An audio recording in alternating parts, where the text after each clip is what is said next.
La Misión Nacional Colombiana y la Iglesia Betania de la Reforma Labranza de Dios presentan su programa Estudiemos la Biblia, con la dirección de Leonel y Bélgica Ortiz. Este es un programa para profundizar en las verdades de Dios. Estudiemos la Biblia, con un enfoque de la Iglesia Reformada en Colombia. Este es su programa Estudiemos la Biblia. Invita la Misión Nacional Colombiana y la Iglesia Betania de la Reforma Labranza de Dios. Toda la Escritura es dada por el aliento de Dios y es también útil para enseñar, para reprender, para corregir, para instrucción que es en justicia, a fin de que el hombre de Dios sea apto, equipado para toda buena obra. Es muy importante el conocimiento de la palabra de Dios. La palabra de Dios es la que arroja el equipo, la preparación, la gracia, la fortaleza para que una persona pueda obrar conforme a la voluntad de Dios. Este estudio no reemplaza a la iglesia. Si desea nuestra ayuda e intermediación, llámenos y con gusto construiremos los puentes necesarios para que usted encuentre una iglesia sana y pueda congregarse con otros para su crecimiento espiritual. Nuestros teléfonos de contacto con la aplicación WhatsApp 311-4809-545, 311-8484-052. El correo electrónico beliortiz@gmail.com y la página web www.ibrlabranzadedios.com. Ahora encomendémonos al Señor para iniciar nuestro estudio de la palabra de Dios. Padre nuestro que estás en los cielos, santifica tu nombre por ti mismo. Sabes que nosotros no podemos. Por la obra de Cristo en nuestras vidas, por la justicia de Él que nos es dada, que nos ha sido imputada por gracia, permite que tu reino venga a nosotros y que tu voluntad sea hecha entre nosotros como se cumple en el cielo. Que en Colombia muchos escuchen tu voz y te crean y te obedezcan. Que muchas vidas sean cambiadas radicalmente y que el bien y la misericordia que tú has creado para nosotros sea nuestro camino diario. Tu Hijo amado es nuestro camino. Permítenos caminar en él cada día y que este país sea honra y gloria para ti y exaltación para Cristo. Danos Colombia para Cristo. Es nuestra oración constante, Señor. Danos Colombia para Cristo y usa este estudio bíblico, simple, sencillo y humilde, como instrumento para que muchos colombianos nazcan de nuevo y sean renovados por medio de tu Santo Espíritu. Socórrenos con tu gracia para que podamos leer, entender y explicar tu bendita palabra con fidelidad y ajustados a tu voluntad. Te imploramos todas estas cosas en el poderoso nombre que es sobre todo nombre, el de tu Hijo amado, nuestro Señor Jesucristo. Amén. Evangelio de San Lucas, capítulo 13, versículos 31 al 35. Aquel mismo día llegaron unos fariseos diciéndole: Sal y vete de aquí, porque Herodes te quiere matar. Y les dijo: Id y decid a aquella zorra: He aquí, echo fuera demonios y hago curaciones hoy y mañana, y al tercer día termino mi obra. Sin embargo, es necesario que hoy y mañana y pasado mañana siga mi camino, porque no es posible que un profeta muera fuera de Jerusalén. Jerusalén, Jerusalén, que matas a los profetas y apedreas a los que te son enviados. ¿Cuántas veces quise juntar a tus hijos como la gallina a sus polluelos debajo de sus alas y no quisiste?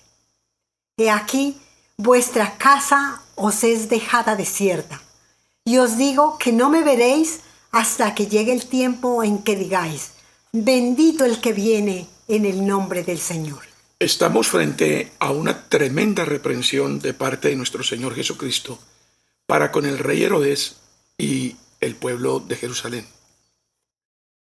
Cristo, al tratar de zorra a Herodes, le dio su carácter verdadero, lo describió perfectamente. Los hombres más grandes eran responsables de rendir cuenta a Dios, especialmente en el pueblo de Israel. Pero Herodes no entendía ni creía nada de esto. Recordemos que Herodes no era judío propiamente dicho, y por lo tanto es fácil deducir que no era creyente en absoluto e ignoraba las Escrituras. A Jesucristo, por tanto, le correspondía llamar a este rey orgulloso por su nombre propio, es decir, denunciarlo con una descripción perfecta de su carácter. Pero este gran principio no debe quedarse en la historia del pueblo de Israel. Este principio y verdad es vigente, siempre ha sido vigente.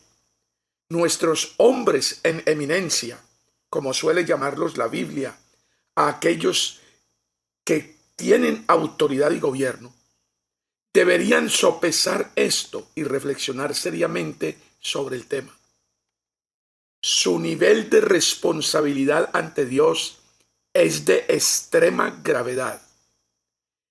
Ellos deben saber, todos los que están en eminencia, todos los que están en gobierno, en autoridad, ellos deben saber, y tenemos que decírselo claramente si es necesario, sin temor, que rendirán cuentas. Y rendirán cuentas ante un juez que no es sobornable.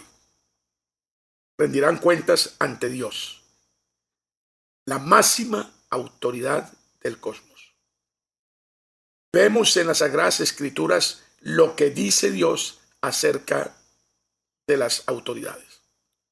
Romanos capítulo 13, versículos 1 al 6.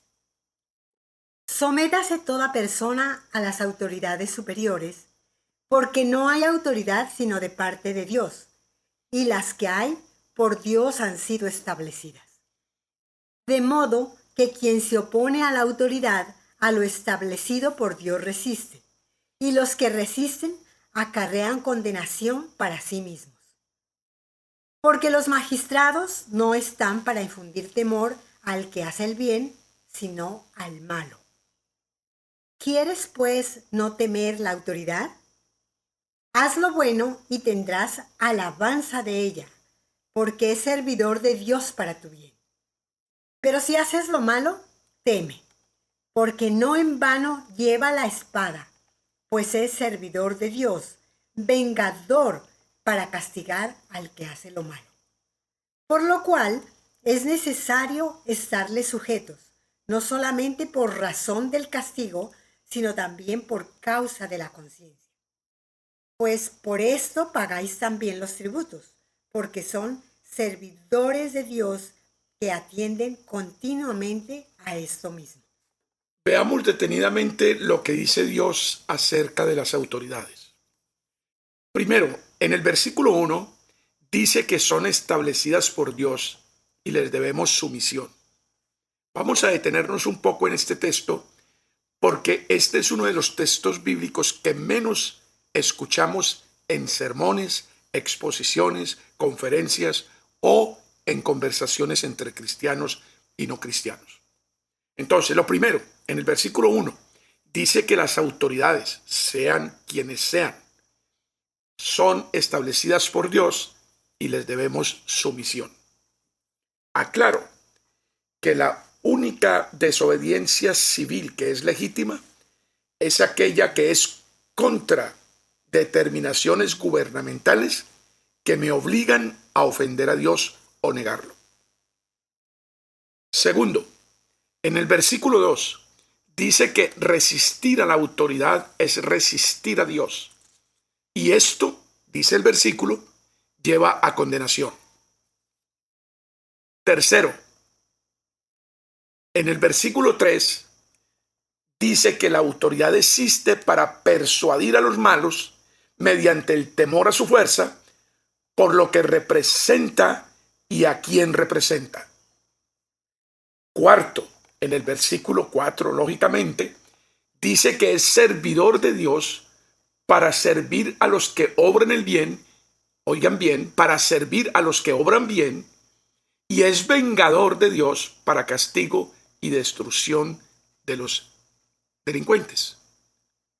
En el versículo 5, como quinto punto, dice la palabra de Dios que no debemos estar sujetos a las autoridades por su naturaleza en sí, sino por causa de nuestra conciencia. O sea, es un asunto de moral y de ética. En el versículo 6 dice la palabra de Dios, una vez más, que son servidores de Dios y que su presencia y acción son tan necesarias y útiles que nosotros las sostenemos con nuestros impuestos. Imagínense ustedes lo que es el valor de la autoridad para Dios. El valor del orden y de la armonía.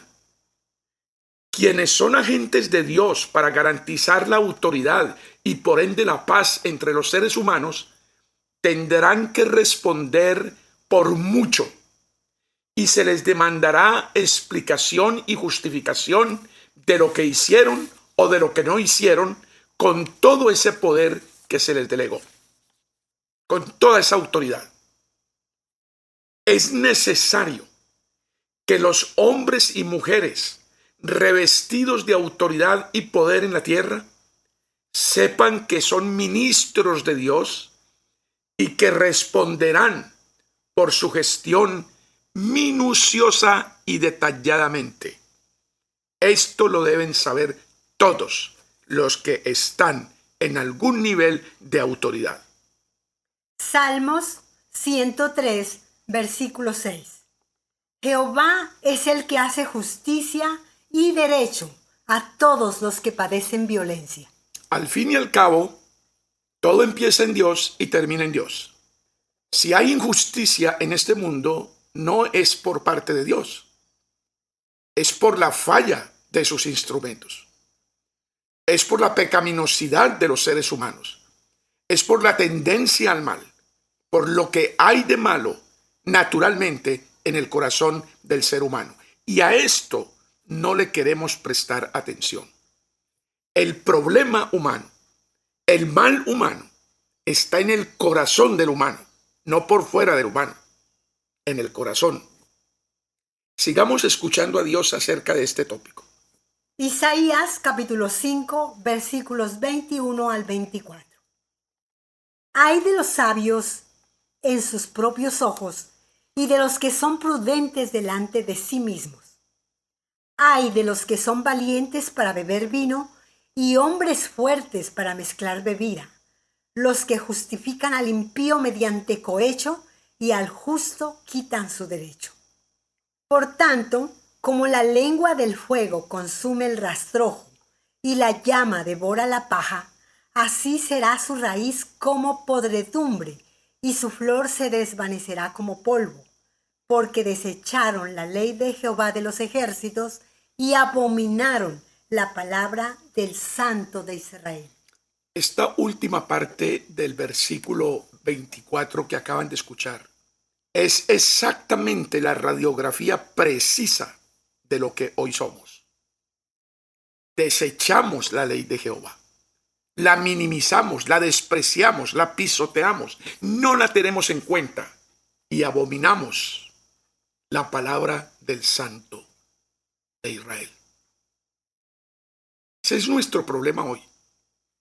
Y a eso debemos prestar atención. Debemos estar muy cuidadosos y ser sumamente sabios e inteligentes para entender que esto traerá consecuencias.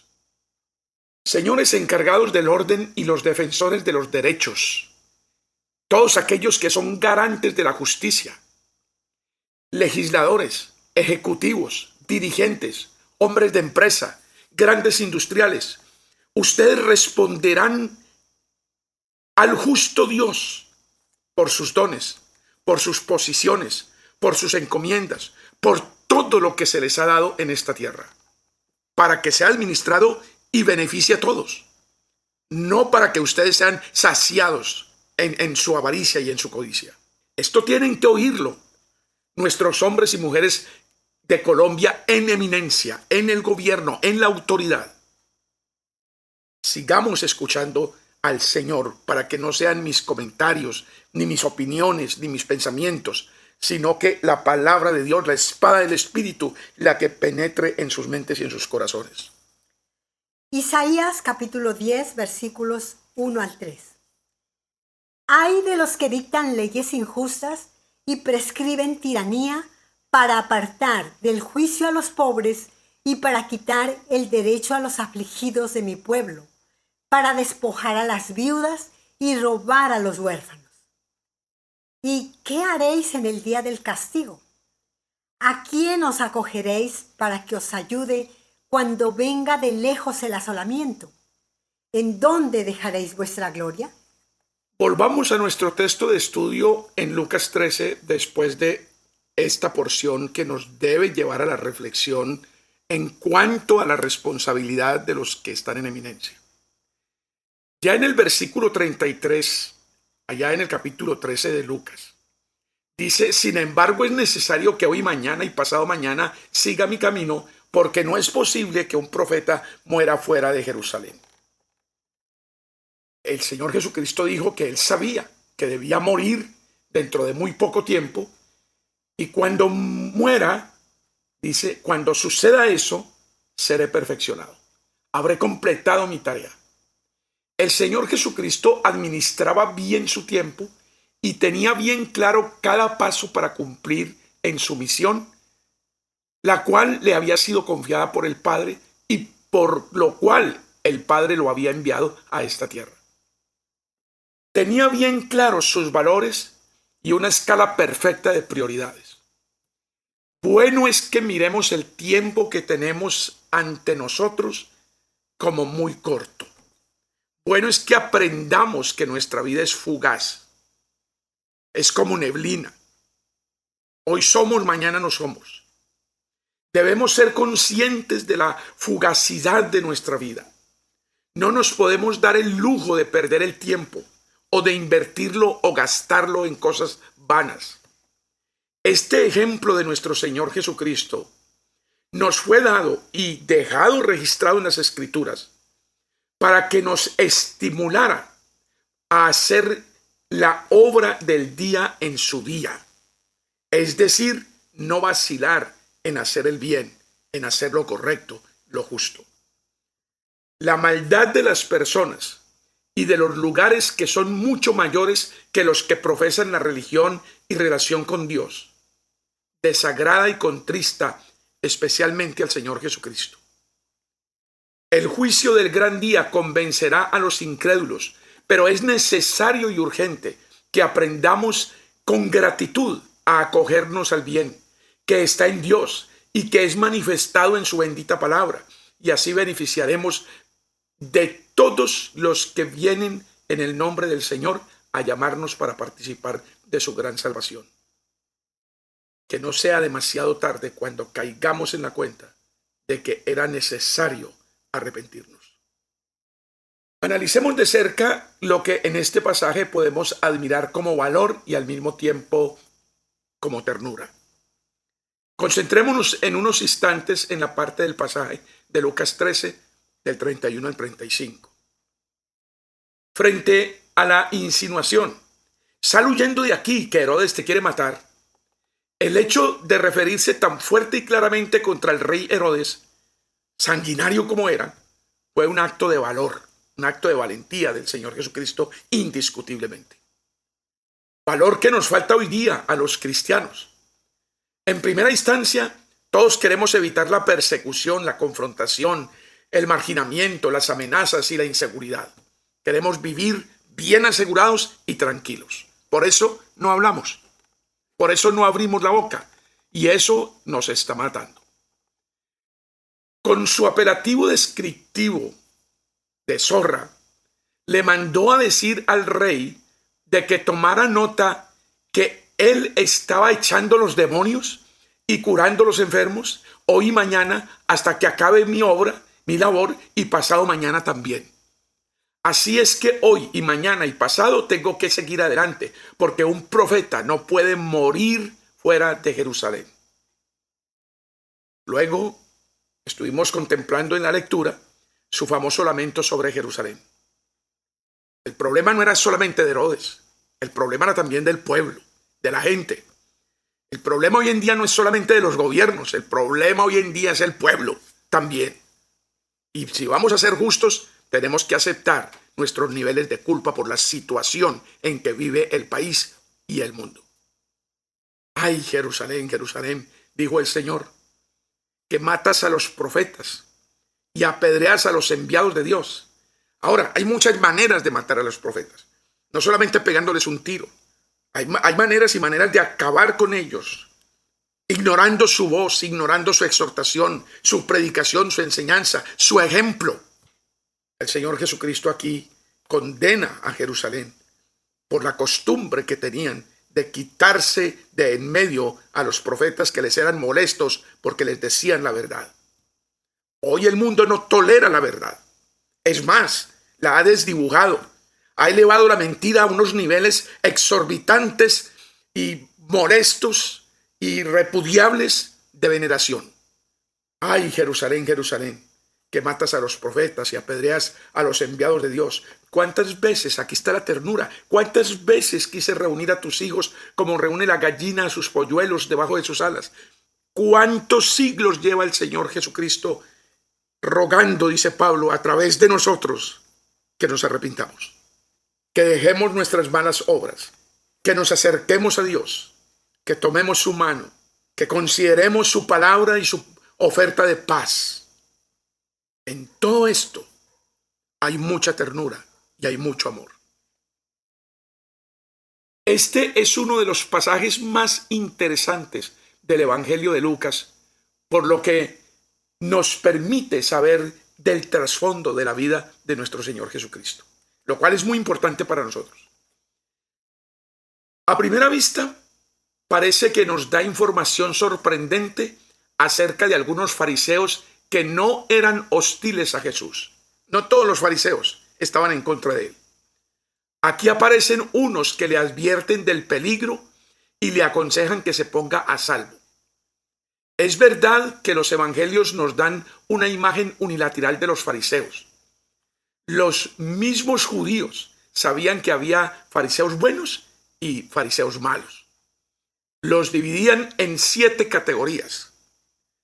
¿Cómo eran los fariseos considerados entonces en medio del pueblo de Israel? Primero, categorizaban a unos fariseos como los fariseos del hombro. Llevaban sus buenas obras al hombro y las hacían solo para que la gente los viera. Otra categoría de fariseos que consideraba el pueblo de Israel, los fariseos de espera un poco. Siempre podían encontrar una razón para dejar una buena acción para mañana. Otra categoría de fariseos que tenía el pueblo de Israel eran los fariseos con moretones. Ningún rabino judío debía dejarse ver hablando con una mujer en la calle, aunque fuera su mujer, su esposa, o aunque fuera su madre o su hermana. Pero algunos fariseos llegaban más lejos. Ni siquiera miraban a una mujer en la calle y hasta andaban con los ojos cerrados para no verlas. Así es que se iban dando tropezones con las esquinas y con los obstáculos de la calle y luego exhibían sus moretones como señales de piedad extraordinaria. Eso eran los fariseos. Y yo no sé si hay algún parecido con algunas personas hoy en día, pero eso lo dejo a su consideración y a su reflexión. Otra categoría de fariseos en el pueblo de Israel, los fariseos de la joroba.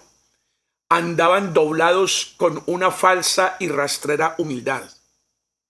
Tenían una afectación de piedad que los llevaba a tomar posturas inadecuadas solo para que la gente los considerara los más humildes del mundo. Otra categoría, los fariseos de la contabilidad.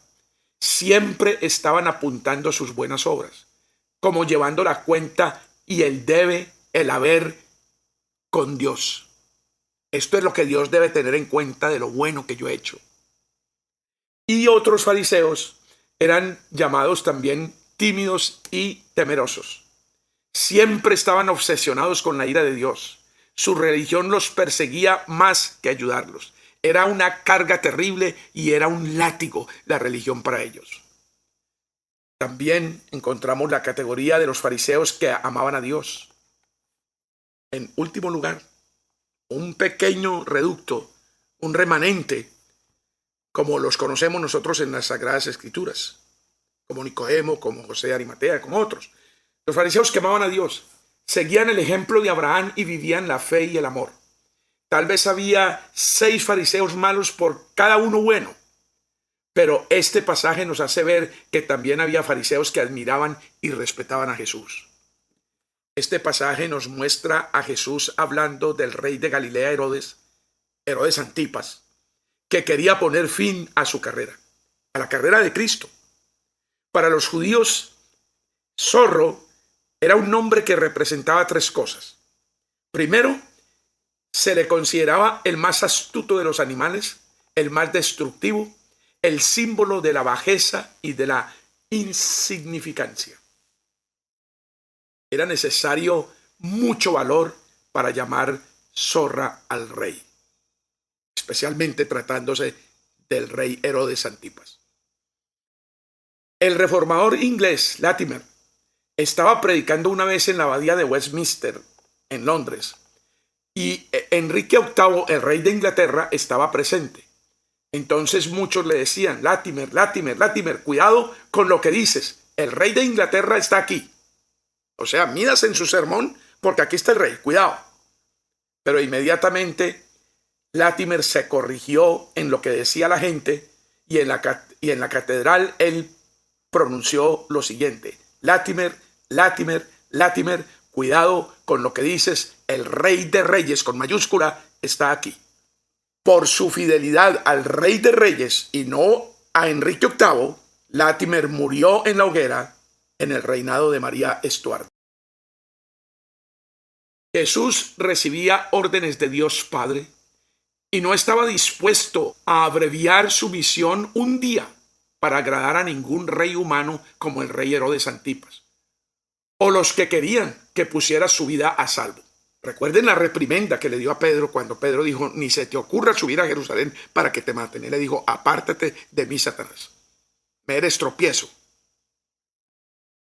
El llanto por Jerusalén es de suma importancia, porque es otro de los pasajes que nos hacen ver lo poco que sabemos de la vida de Jesús. Está claro que no habría hablado así si no hubiera ofrecido su amor a Jerusalén, más de una vez. Pero los primeros 3 evangelios no nos hablan de tales visitas. Una vez más comprobamos que los evangelios no nos dan más que un boceto de la vida de Jesús. Con razón dijo Juan al terminar su evangelio: si escribiéramos todo, no cabrían los libros en el mundo. Nada duele tanto como ir a alguien para ofrecerle amor y que sea recibido en tono de burla o de desprecio. No hay mayor tragedia en la vida que darle a alguien el corazón solo para que se lo destroce a uno. Eso es lo que le sucedió a Jesús con Jerusalén. Pero él sigue viniendo a los hombres y les siguen rechazando. ¿Qué se puede esperar si se rechaza el amor de Dios, si se desprecia una salvación tan grande y tan costosa? Hebreos capítulo 2, versículo 3. ¿Cómo escaparemos nosotros si descuidamos una salvación tan grande? La cual, habiendo sido anunciada primeramente por el Señor, nos fue confirmada por los que oyeron. Debemos tomar todas estas advertencias de Dios en serio. Siempre se los he dicho. Y no se toman en serio porque lo que uno puede ver claramente es que no hay ningún temor de Dios entre los hombres. Pero estas cosas son ciertas y debemos esperar el juicio, tarde que temprano vendrá. Debemos tomar entonces todas estas cosas de advertencias, de exhortaciones que vienen de parte de Dios, debemos tomarlas muy en serio. Dios no está jugando, Dios no cambia, Él es inmutable y su verdad es para siempre. Lo que Dios ha dicho se cumple inexorablemente y con toda exactitud. Tengamos mucho cuidado al considerar los asuntos espirituales y al ocuparnos de nuestra alma. Evangelio de San Lucas, capítulo 14, versículos 1 al 6. Aconteció un día de reposo que, habiendo entrado para comer en casa de un gobernante que era fariseo, estos le acechaban. Y he aquí estaba delante de él un hombre hidrópico. Entonces Jesús habló a los intérpretes de la ley y a los fariseos diciendo: ¿Es lícito sanar en el día de reposo? Mas ellos callaron. Y él, tomándole, le sanó y le despidió.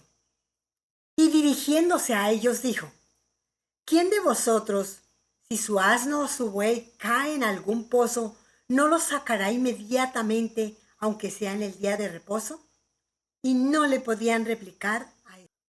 Entonces estamos frente a la narración de una sanidad para un hombre en el día de reposo y con las características de que esto sucedió bajo el escrutinio de la gente hostil contra el Señor Jesucristo. Un cierto sábado, como ya hemos visto que ocurrió en otras ocasiones, Jesús fue a comer a casa de un hombre importante que era fariseo, es decir, de los que le acechaban continuamente. Y mira por dónde estaba allí, precisamente enfrente de Jesús, un hidrópico. ¿De dónde salió? No sé. Jesús se dirigió en primer lugar a los intérpretes de la ley y a los fariseos para preguntarles: ¿está permitido curar en sábado o no? Ellos no le contestaron. Y entonces Jesús cogió y curó al enfermo y luego le dijo que se fuera para después dirigirse a los demás diciéndoles: ¿a ustedes se les cae un burro o una vaca en un pozo y no se apresura para sacarlos aunque sea el día de sábado? No le podían responder nada porque esto era lo que hacían. Pero era un pecado terrible curar a un enfermo el día de sábado. Se podía salvar la vaca, el burro, pero a un enfermo no se podía curar en el día de sábado. Ese era el talante de la hipocresía de los fariseos. En los evangelios hay 7 situaciones en las que Jesús curó en sábado. Recuerden eso.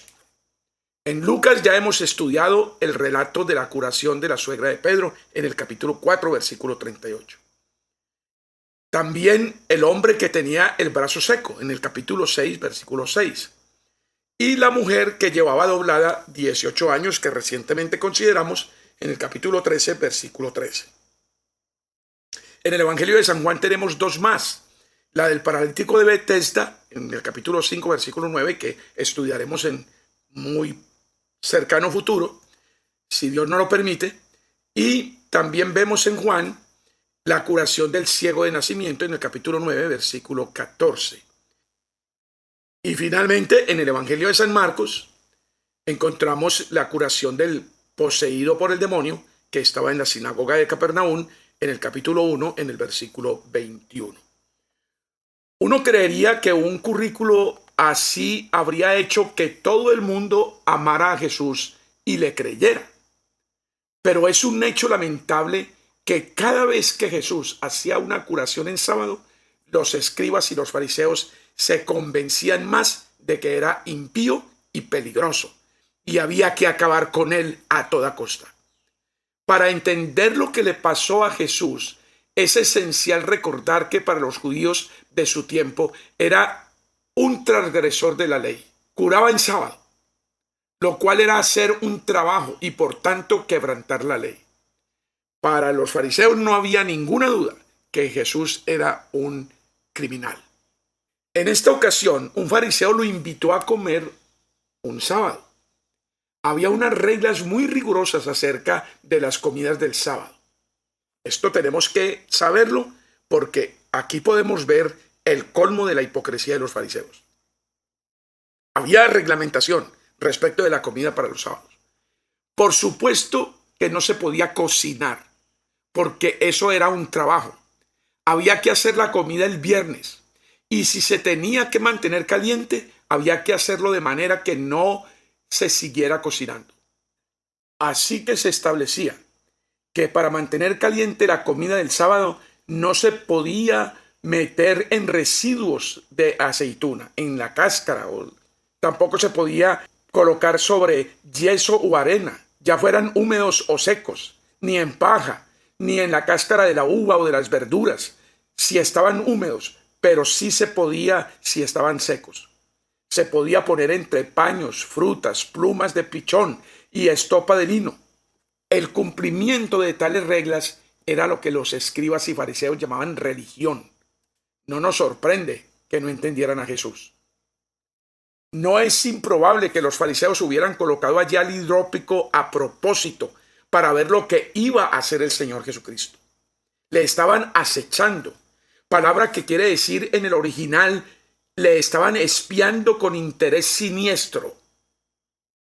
Jesús no dudó en sanar al enfermo. Sabía perfectamente bien lo que estaban planeando y citó sus leyes y costumbres. En Palestina abundaban los pozos sin brocal y no menos los accidentes que causaban. Como ya vimos, se podía sacar un animal del pozo en sábado. Jesús pregunta con ironía si se puede ayudar a un animal en sábado, ¿por qué no a una persona enferma? Este pasaje nos dice varias cosas sobre Jesús y sobre sus enemigos. Primero, nos muestra la serenidad con que Jesucristo se enfrentaba con la vida. A uno le pone nervioso que le estén acechando constantemente. Mucha gente pierde los estribos y luego vienen muchos problemas y dolores. También nos saca de quicio que nos estén contradiciendo y criticando y acusando continuamente. Pero en circunstancias que habrían puesto a otros a volar de ira y de enojo o de temor, Jesús se mantenía sereno. Si vivimos con Él, Jesús acabará por gustarnos. Si lo frecuentamos, si tenemos claridad del concepto morar, y entonces consideramos que Él mora en nosotros y nosotros en Él, acaba por gustarnos la persona de Jesucristo. Y la vamos a admirar y la vamos a amar. No hay razón para no ver la rectitud, la justicia y el amor en Jesucristo. No hay razón para no ver la gracia en Él, la abundancia de gracia y que es la fuente de ella. En segundo lugar, es curioso que Jesús nunca rehusó ninguna invitación. Nunca perdió la esperanza en nadie. Esperar cambiar a otros y seguir intentándolo es una de las esperanzas más duras y difíciles que hay. De hecho, la predicación del Evangelio es uno de los trabajos más desilusionantes que puede haber por los resultados que uno ve con sus ojos. Gracias a Dios, los resultados de nuestra predicación están en las manos de Dios y es Dios el que obra y el que da el fruto y la cosecha. Pero muchas veces nosotros, en nuestra humana fragilidad, en nuestras limitantes, nos desilusionamos porque pareciera que le hablamos al desierto. Pero Jesús nunca dejaba pasar la ocasión, ni perdía oportunidad alguna para tratar con los seres humanos. No rehusaba una invitación ni siquiera de un enemigo. Está claro que nunca conseguiremos hacer amigos de nuestros enemigos si no nos prestamos a verlos y a hablar con ellos. Si no nos acercamos. Lo que más nos sorprende de los escribas y fariseos es la falta de sentido de proporción. Estaban dispuestos a todo para cumplir sus reglitas y preceptillos y consideraban un pecado grandísimo aliviar el dolor de una persona enferma en el sábado. Si se nos diera la posibilidad de pedir nada más que una cosa, valdría la pena que pidiéramos el sentido de la proporción. A menudo no son más que pequeñeces las cosas que alteran la paz de una congregación, de una iglesia, o de una familia, o de un matrimonio. Formamos una tormenta en un vaso de agua. Lo que muchas veces separa a la gente y destruye amistades y comunión y unión suelen ser cosas a las que no daríamos importancia en nuestros momentos normales. Esas minucias se hacen tan grandes que llenan todo el horizonte en ciertas ocasiones y tapan todo lo demás. Cuando tenemos las prioridades en orden, todo está en su lugar y el amor siempre va a ser lo primero. Romanos capítulo 12, versículo 3. Digo pues por la gracia que me es dada a cada cual que está entre vosotros, que no tenga más alto concepto de sí que el que debe tener, sino que piense de sí con cordura, conforme a la medida de fe que Dios repartió a cada uno. La cordura de que está hablando aquí el apóstol, inspirado por el Espíritu Santo, no es otra cosa que el tener el sentido de proporción. Yo no soy mejor que nadie. Nadie es mejor que yo. Todos somos pecadores. Todos tenemos defectos. Todos cometemos errores. Todos necesitamos perdón y misericordia. Todos. Entonces no hay razón para que tú pienses que estás a un nivel mayor o más grande o más alto que otros. Y este versículo está puesto al inicio en el capítulo 12, antes de comenzar a hablar de lo que es la iglesia y la vida entre cristianos. Sigamos escuchando la palabra de Dios. Filipenses capítulo 2, versículo 3. Nada hagáis por contienda o por vanagloria, antes bien con humildad, estimando cada uno a los demás como superiores a él mismo. Cuidado con la competitividad. Hoy es una virtud extraordinaria y una facultad muy especial y destacada en la personalidad de una persona. Pero cuidado que su competitividad no arrastre a otros y los aplaste. Tenga siempre presente que los demás también pueden ser instrumentos de Dios, pueden ser capacitados por el Señor, pueden recibir el beneficio de desafíos y estímulos que los lleven también a ser capaces. Es la palabra de Dios la que nos capacita, es Dios el que nos capacita, es Dios el que nos da los dones, los talentos, no son cosa nuestra. Entonces, mucho cuidado con hacer las cosas porque siempre te sientas más que otros. Evangelio de San Mateo, capítulo 20, versículos 26 al 28. Mas entre vosotros no será así, sino que el que quiera hacerse grande entre vosotros será vuestro servidor, y el que quiera ser el primero entre vosotros será vuestro siervo. Como el Hijo del Hombre no vino para ser servido, sino para servir y para dar su vida en rescate por muchos. Una de las cosas fascinantes del cristianismo es que nuestro líder, nuestro capitán, nuestro Señor, nuestro Rey, no solamente nos predicó, no solamente nos enseñó, nos dio ejemplo. Él vivió lo que predicó. Eso es admirable.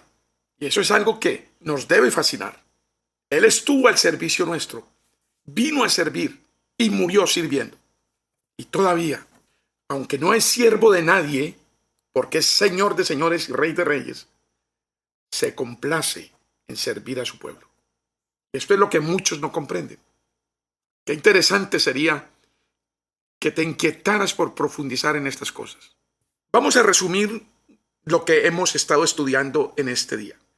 Este fariseo de la historia y de la lectura, como otros, parece haber tenido mala intención para recibir a Jesús en su casa. Era un asunto de astucia, de trampa. Pero a nuestro Señor Jesucristo no le impide sanar esta intención malévola a un hombre que estaba enfermo, aunque sabía que suscitaría una murmuración por hacerlo en el día de reposo. Requiere cuidado entender la relación apropiada entre la piedad y el amor. Al observar el día de reposo y la distinción entre obras de necesidad real y hábitos de darse el gusto a uno mismo. La sabiduría de lo alto enseña la paciente perseverancia en hacer el bien. El Señor Jesucristo le da prioridad al bien como hábito en nuestro quehacer, por sobre todas las cosas.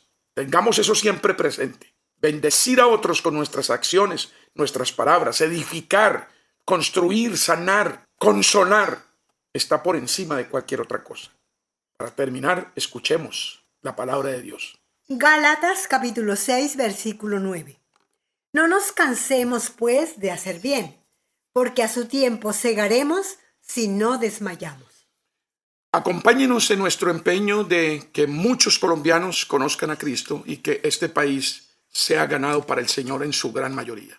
Sigan orando con nosotros por esto y compartan este estudio bíblico sencillo, humilde, pero ajustado estrictamente a la palabra de Dios, para que muchos otros se interesen por indagar y escudriñar acerca de nuestro Señor Jesucristo en las Sagradas Escrituras. Es la única salida que tenemos. Los amamos de todo corazón y esperamos encontrarnos muy pronto en el próximo estudio bíblico. Estudiemos la Biblia. Con la dirección de Leonel y Bélgica Ortiz. Este es un programa para profundizar en las verdades de Dios. Estudiemos la Biblia con un enfoque de la Iglesia Reformada en Colombia. Este es su programa, Estudiemos la Biblia. Invita la Misión Nacional Colombiana y la Iglesia Betania de la Reforma Labranza de Dios.